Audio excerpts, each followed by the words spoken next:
நான் ஒரு திருக்குறள் எழுதியிருக்கேன்னு சொல்லி சொன்னேன்ல, அந்த திருக்குறள் நான் இப்ப சொல்றேன். திருவள்ளுவர் நினைச்சாலே எனக்கு வந்து ஒரு பக்கத்து பூரிப்பாவும், ஒரு பக்கத்து பெருமையாவும் இருக்குங்க. ஆனா எவ்வளவு பெரிய ஒரு பொறுமைசாலி அவரு. இத ஏன் சொல்றேன்னா, நான் ஒரு திருக்குறள் எழுதினேங்க. அந்த திருக்குறள வந்து நான் பின்னாடி சொல்றேன். இப்ப அந்த திருக்குறள் எழுதுனதுக்கான கதைகள சொல்றேன். நிறைய வார்த்தைகள தேடும்போது தான் அவருடைய அருமையே எனக்கு புரிஞ்சுச்சு.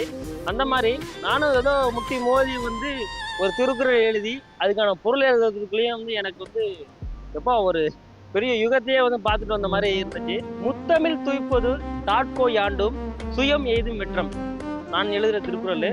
இதுக்கான பொருள் என்னன்னா, 3 கலைகளையும் கத்துக்கிற, எடுக்கிற நம்ம முயற்சியே நம்மளுடைய முதல் வெற்றின்னு இந்த திருக்குறள்ல வந்து சொல்லியிருக்கிறேன்.